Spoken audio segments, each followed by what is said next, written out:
할렐루야. 주의 이름으로 여러분들을 환영합니다. 우리 앞뒤좌우로 인사합시다. 반갑습니다. 오늘 빈들에서의 외침 세례요한 강의 네 번째 시간입니다. 누가복음 1장 8절부터 13절의 말씀을 가지고 함께 은혜를 나누어 보도록 하겠습니다. 우리는 지난 시간에 세례요한의 부모인 사가랴와 엘리사벳에 관해서 함께 은혜를 나누었습니다. 예수 그리스도의 길을 예비하기 위하여 세례요한을 이 땅에 보낼 때에 하나님께서는 아무에게나 세례요한을 맡기지 않으셨습니다. 믿을 만한 믿음의 가정을 하나님은 간택하셨습니다. 세례요한의 아버지 사가랴는 성전 제사 업무를 특별하게 맡아서 하는 아비야 반열의 가문의 사람이었고, 세례요한의 엄마 엘리사벳은 아론 대제사장의 가문의 사람이었습니다. 당시 유대 사회에서는 가장 정통성 있는 가문의 사람이었죠. 거기다가 그들은 하나님의 말씀을 중심으로 사는 사람이었기에 하나님은 그들을 인정하셨습니다. 어떻게 인정하셨죠? 하나님 앞에 의인이다. 아무나 듣는 소리 아닙니다. 정말 깨끗하고 바르고 정직하고 선한 일을 많이 하고, 특별히 말씀을 중심으로, 그래서 자기의 영광을 나타내는 것이 아니라 하나님의 영광을 드러내는 삶을 살았기에 의인이라는 소리를 들었습니다. 그런데 이 가정에 참 어려움이 있었습니다. 나이가 많았으나 자식이 없었어요. 자식이 없어서 그것이 그 가정의 가장 큰 고통이었던 겁니다. 그런데 나이가 많다는 것, 당시 세례요한의 아버지 사가랴의 나이가 몇 살 정도 가늠하세요? 맞히시는 분에게 제가 특별한 선물을 하나 드리려고 하는데. 60세. 아, 예. 또 없어요? 특별한 선물을 안 정하니까 답을 못하지. 제가 한 10,000원 정도 드릴까요? 65? 계속 찔러봅니다. 민수기 4장 3절에 보면 제사장이 업무를 볼 나이를 정합니다. 그래서 레위지파 사람들을 계수해서 30세부터 50세까지의 사람을 계수하라는 거예요. 이 사람들은 제사장 업무를 볼 사람들이다라는 거예요. 그럼 무슨 말이에요? 제사장 업무를 볼 수 있는 나이가 50살까지라는 겁니다. 그러니 사가랴가 지금 제사장 업무를 보고 있잖아요. 그러면 아무리 많이 잡아도 정년퇴직 할 나이가 50세라는 거예요. 그럼 우리 여기서 반문합니다. 나이가 많았는데 50살밖에 되지 않아? 그렇죠. 여기 50살이라면 우리 교회 장 집사님도 50 넘었잖아요. 그렇죠. 겉으로 보기에는 22같이 보이는데 굉장히 아부하고 있습니다. 50 넘었어요, 저 아줌마도. 그런데 나이가 많았다고 그러는 거예요. 50이 넘었는데, 50도 안 됐는데, 어떻게 해석해야 돼요?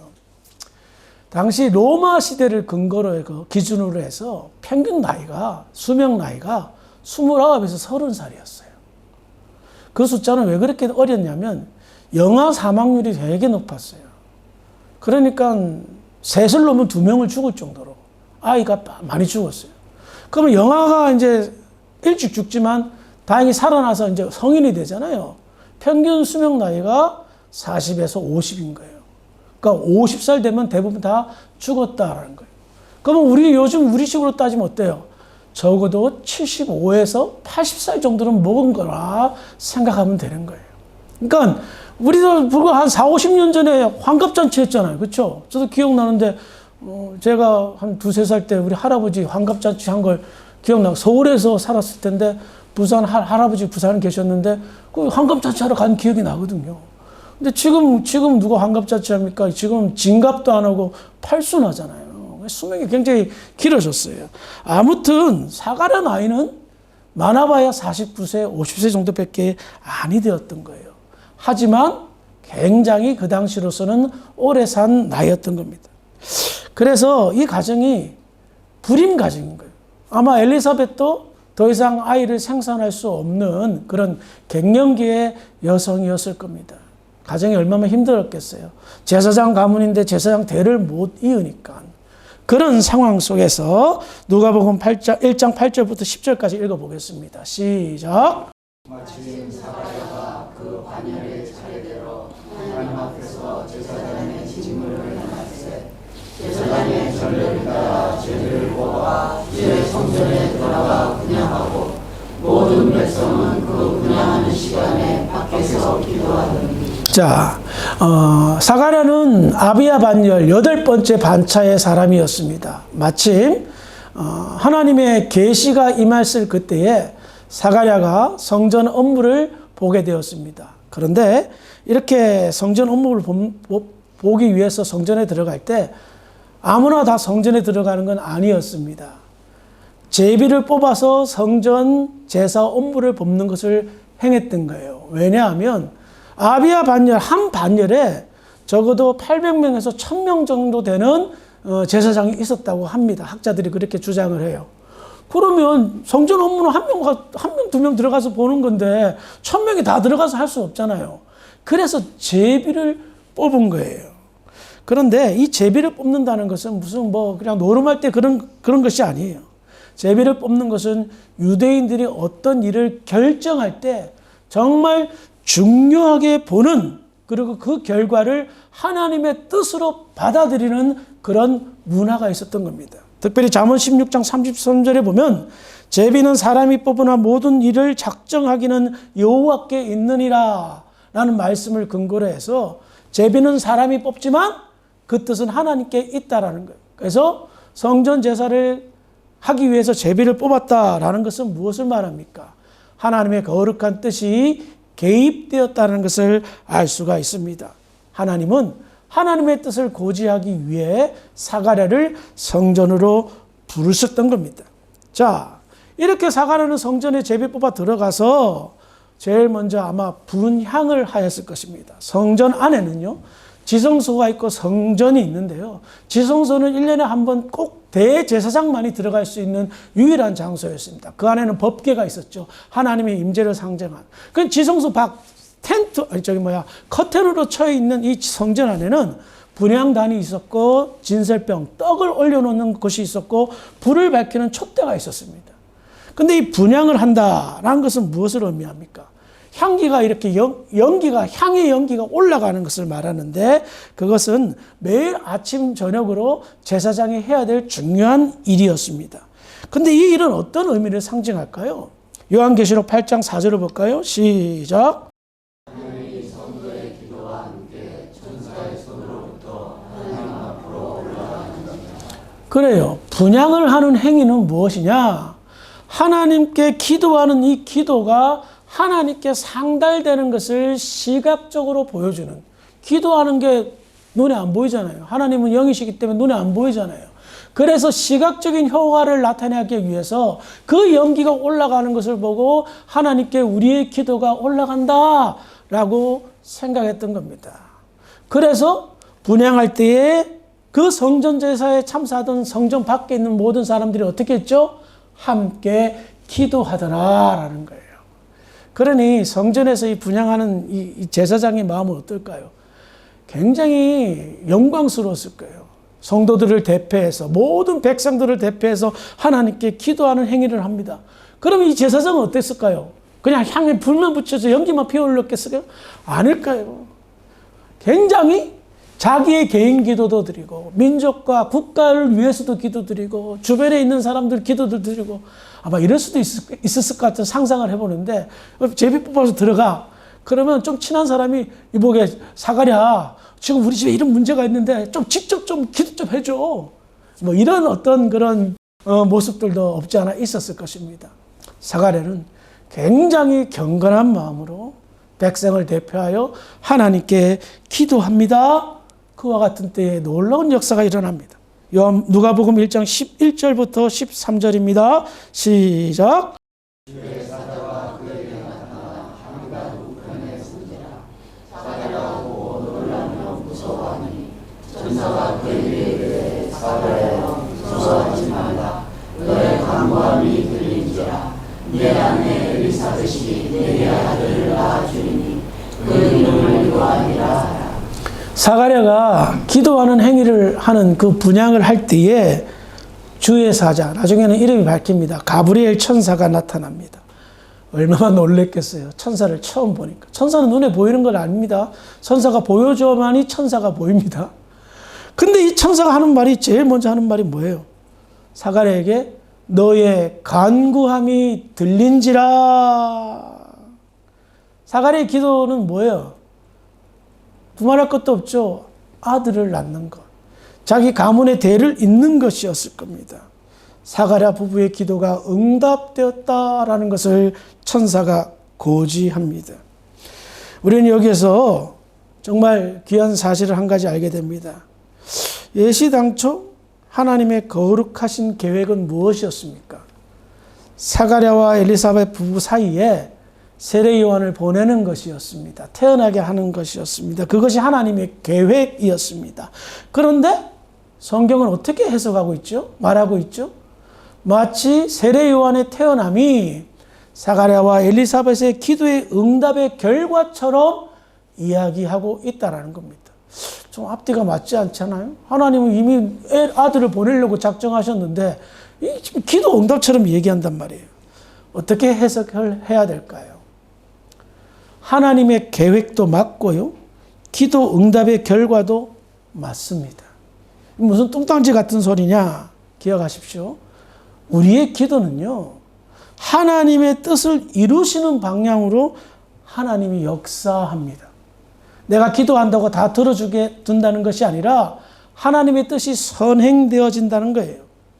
그래서 세례 요한을 예를 들면 사가랴와 엘리사벳은 단순하게 아들을 낳아달라고 기도 부탁했습니다. 강구했습니다. 제사장 아들을 낳을 수 있게끔 기도했죠. 근데 하나님의 응답은 어때요? 제사장을 넘어선 마지막 선지자로서 세례 요한을 보냅니다. 주의 길을 예비하게 하기 위해서 그 일을 응답하셨던 겁니다. 그러니 어떤 결과입니까? 하나님의 계획도 맞고 기도 응답의 결과도 맞다라는 것입니다. 이와 같은 사실을 알게 되면요, 여러분, 기도의 본질을 깨닫게 됩니다. 우리가 왜 기도해야 되는가? 이유를 알고 기도에 열심을 내야 되는지를 알 수가 있습니다. 하나님과 우상의 다른 점이 여기에서 나타납니다. 우상을 섬기는 사람의 기도는 우상의 뜻이 중요하지 않습니다. 자기의 뜻이 중요합니다.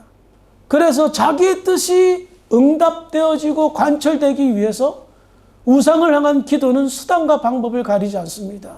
그 최악이 뭐죠? 우리가 과거에 그 아하스 왕 강해 때 아하스 왕이 그 몰렉신을 섬기면서 인신제사, 아들을 불태워 죽이는 제사를 드리잖아요. 왜 그렇게 사람을 죽여 불태워서까지 제사를 드립니까? 나의 뜻 이루어 달라고. 신의 뜻은 중요한 게 아니야. 내 뜻이 중요한 거야. 그러나 성경의 가르침, 기독교는 다릅니다. 하나님을 제대로 믿는 사람들은 기도의 자세와 태도부터 다릅니다. 하나님의 뜻을 묻고 하나님의 뜻을 이루기 위해 기도합니다. 그런데 처음 신앙생활 하시는 분들, 또 기도 생활을 많이 하시지 않는 분들은 대부분의 기도가 그 내용을 보면 자기의 뜻을 관철하기 위해서 비나이다. 우리나라 그 이제 무속 신앙이 좀 영향이 있어가지고 그냥 이렇게 기도하면 되는 줄 알아요.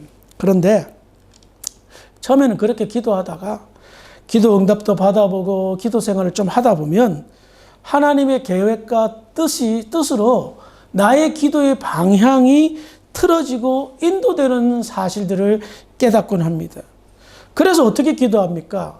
나의 간구와 필요를 아뢰죠. 하지만 하나님의 뜻이 어디에 있는지, 그리고 나의 무지한 기도보다는 모든 것을 아시는 하나님의 지혜와 지식에 의지하여 기도하게 되죠. 그리고 결과적으로 내 뜻은 아니었지만 내가 원하는 것보다 더 좋은 결과의 응답을 받곤 합니다. 그런데 한 가지 더 생각해 볼 것이 있습니다. 기도 응답 다 받고 싶죠. 나의 필요와 간구가 이루어졌으면 좋은데 기도만 한다고 다 이루어지지 않는 것은 우리가 많이 경험해 봐서 압니다. 그러면 성경이 말하는 기도 응답을 못 받는 경우는 어떤 경우가 있을까요? 야고보서 4장 3절입니다. 시작.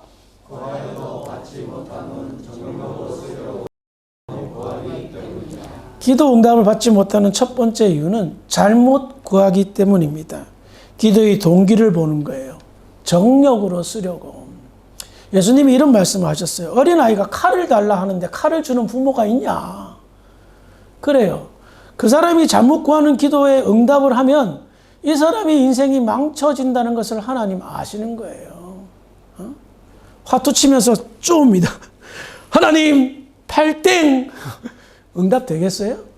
물론 비약적인 예지만 안 들어주신다는 겁니다.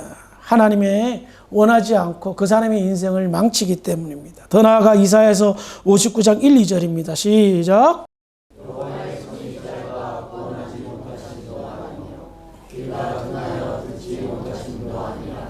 오직 너희 죄악이 너희와 너희 하나님 사이를 갈라놓았고 너희 죄가 그의 얼굴을 가려서 너희에게서 듣지 않으시게 합니다. 기도 응답 받지 못하는 이유 알겠죠? 죄 때문이라는 겁니다. 죄는 하나님과 우리의 사이를 갈라놓았어요. 죄악 많은 사람이 죄 때문에 그 죄악에서 허덕거리고 있는 사람들이 하나님께 기도하면 하나님은 그 죄의 더러움 때문에 길을 막으신다는 겁니다. 상식적으로 생각해 봅시다. 우리 인간적인 면에서 나한테 해코지하고 내 자식에게 상처를 주고 심지어 등쳐서 사기까지 친 사람이 나한테 무언가 부탁을 해요. 그러면 내가 친절하게 그래 너의 부탁 들어줄게 라고 말할 수 있어요? 원수가 아닌 이상 어떻게 그 사람 이야기를 들어줄 수가 있냔 말이에요. 나한테 많은 죄를 주고 상처를 줬는데 이 비유가 잘 됐는지 모르겠지만 하나님은 그런 죄악의 사람들 들어주지 않습니다. 그러면 응답 받으려면 어떻게 해야 됩니까? 하나님 앞에 회개부터 해야 된다는 거예요. 선 회개 후 기도. 나의 잘못을 인지하고 하나님께 고백하고 용서받고 그 다음에 강구해 보십시오. 근데요, 회개하고 나서 철저한 회개하고 나서 기도하는 그 기도는요 굉장히 빨리 응답되는 것을 경험적으로 알 수가 있습니다. 아마 여러분들도 경험해 봤을 거예요. 그렇다는 겁니다. 응답받지 못한 기도 혹 내가 하나님 앞에 부끄러운 짓을 저지르고 있지는 아니한가를 생각해 보면 됩니다. 야고보서 1장 6절과 7절을 볼까요? 시작. 의심하는 자는 마치 바람에 밀려 넘어가는 바다 같으니 이런 사람은 무엇이든지 쉽게 얻기를 생각하지 말라. 무슨 응답받지 못하는 게 뭐예요? 믿음 없이 기도하는 것입니다. 여러분 믿음은요 한마디로 말해서 하나님을 믿는다, 신뢰한다는 거예요. 이 나라 말로 꼼피한사. 근데 그게 없이 기도한다는 건 뭐예요? 주문 외우는 거죠. 금 나으라 뚝딱, 은 나으라 뚝딱. 도깨비 방맹이 아니에요?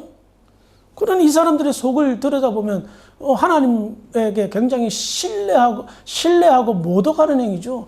들어주면 좋고 안 들어주면 말고 믿음 없이 구하는 것은 하나님의 존재를 망각하고 모독하는 행위라는 겁니다. 그래서 기도가 응답되지 않는 이유는 여러 가지가 있다는 것이에요. 그런데 더 나아가서 하나님께 기도할 때에 그 응답이 앞서도 말씀드렸지만 우리가 원하는 방식대로 응답되지 않을 때가 있다는 겁니다. 마치 예수님께서 겟세마네 동산에서 나의 원대로 마시옵고 아버지의 원대로 하시옵소서라는 기도를 드렸던 것처럼 말입니다. 그래서 우리의 기도의 기본의 자세는 뭐죠? 내 뜻도 참 중요한데 하나님 내 뜻보다는 하나님 뜻이 더 중요하니 나의 기도의 내용 속에서 하나님의 뜻대로 이루어 주세요라는 것이 지혜로운 기도라는 겁니다. 그리고 예수님께서는 주기도문을 가르친 후에 마지막 방점으로 다음과 같은 기도를 올리라고 가르치셨습니다. 마태복음 6장 31절부터 33절인데요. 교독해 보겠습니다. 그러므로 염려하여 이르기를 무엇을 먹을까, 무엇을 마실까, 무엇을 입을까 하지 말라.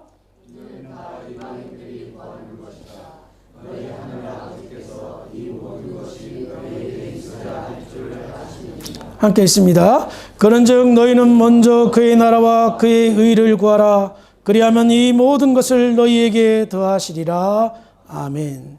지금 예수님께서 가르치는 이 내용은 모든 사람한테 가르치는 내용이 아닙니다. 철저한 신자, 성도에게 가르치는 내용입니다. 하나님께서는 이미 우리가 먹고 입고 잘 곳을 염려하고 계십니다. 어떻게 잘 먹일까, 어떻게 잘 입힐까, 어떻게 잘 살게 할까가 하나님의 고민입니다. 그런 고민을 너희들은 하지 말고 하나님 하게 하고, 너희들이 기도해야 될 기도의 내용은 무엇입니까? 하나님의 나라와 하나님의 의를 위해서 기도하라는 거예요. 거꾸로 말하면 신앙생활 잘하는 데 집중하라는 겁니다. 너의 거룩한 의를 통하여 그것이 복음화되어 하나님의 나라가 확장되어지고 예수 믿는 사람들을 만들게 하는 그런 삶의 모습으로 나아가라라는 것을 이야기합니다.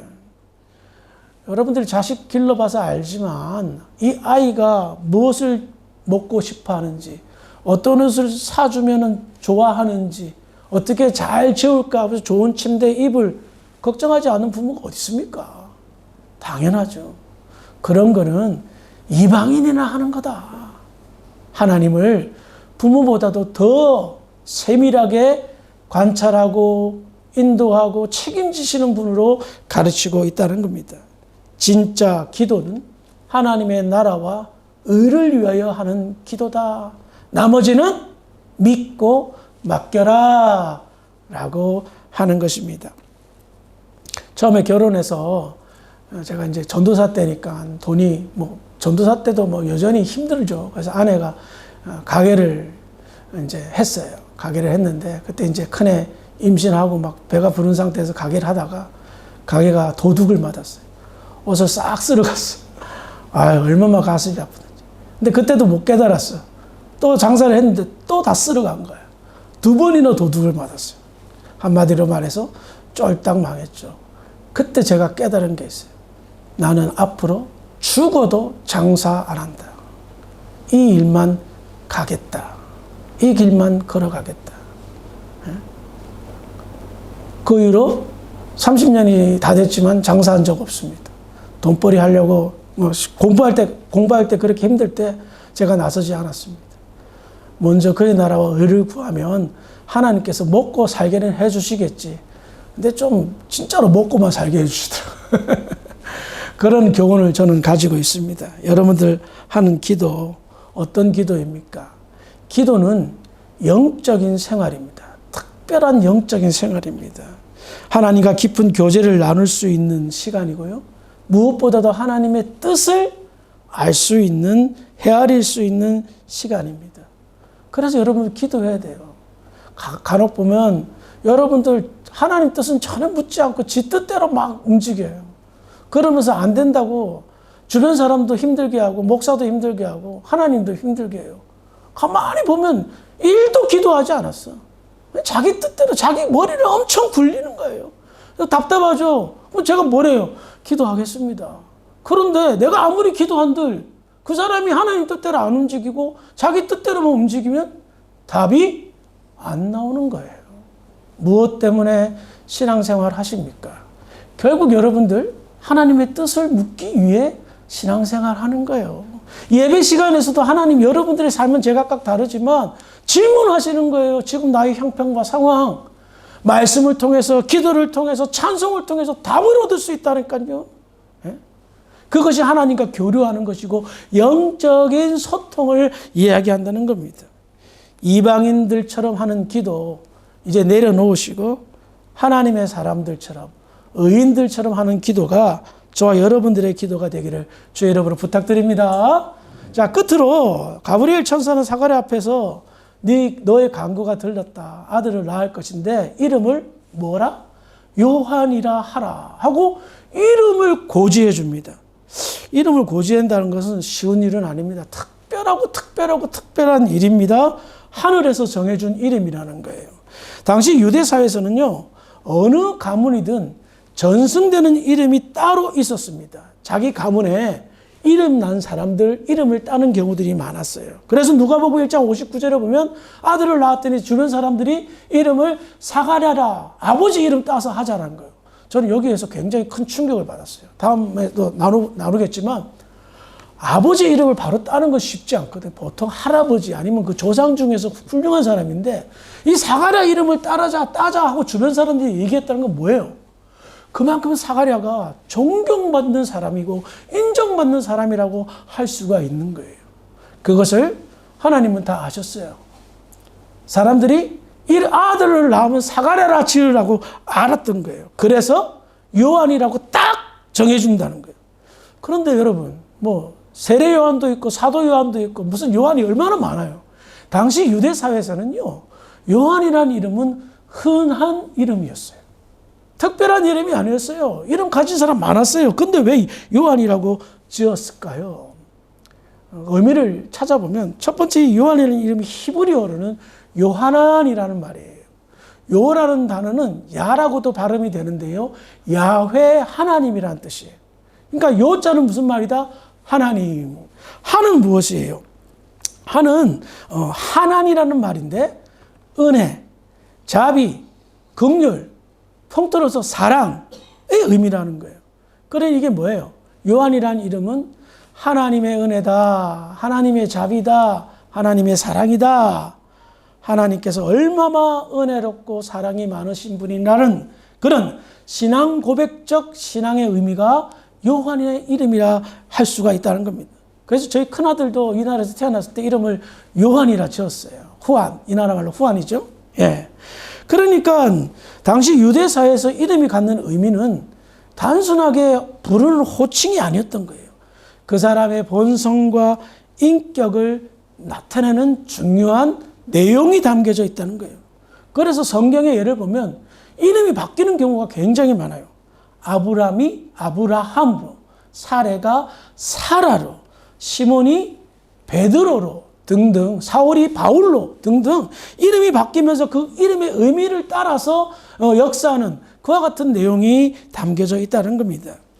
그래서 세례 요한의 탄생은 천사가 고지하고 이름까지 알려줌으로 그 특별함을 부여할 수가 있고 그 이름에서 나타났듯이 앞으로 하나님의 특별한 은혜가 임할 것이다. 앞으로 하나님의 특별한 사랑의 역사가 나타날 것이라는 것을 이야기하고 있다는 겁니다.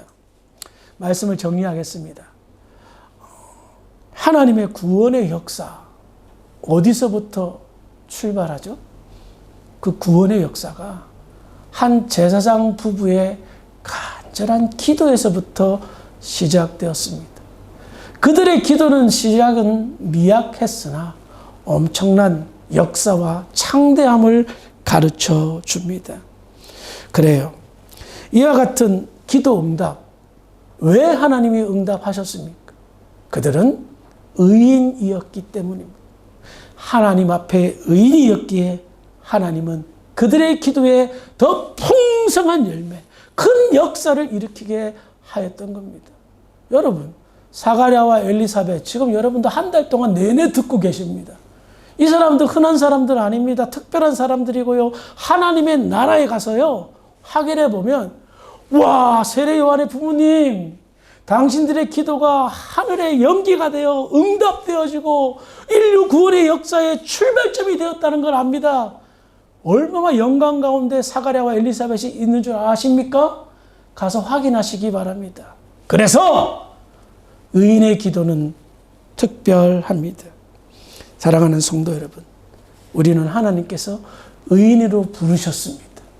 그 의인에 걸맞는 기도 생활이 저와 여러분들의 기도 생활이 되고 그 응답이 여러분들의 어떤 기도 제목의 응답의 차원을 넘어서 많은 사람들에게 유익이 되고 복되게 하는 대로 더 풍성한 결과를 맺기에 부족함이 없는 복된 저와 여러분들이 되길 주의 이름으로 축원합니다. 기도하시겠습니다. 하나님, 은혜를 감사합니다. 오늘 의인의 간구가 얼마나 특별한 역사를 나타내는지를 함께 나누었습니다. 하나님, 저희들 그동안 저희들이 부족한 기도를 올렸다면 용서하여 주시고 꼭 필요한 기도, 나에게도 유익이 되고 모두에게도 유익이 되는, 그래서 하나님의 역사하는 출발점이 될 수 있는 그런 의인의 기도를 드릴 수 있도록 인도하여 주시옵소서. 그래서 우리 교회의 기도 응답의 역사가 날마다 풍성해질 수 있도록 축복하여 주시옵소서. 감사하며 예수님의 이름으로 기도합니다. 아멘.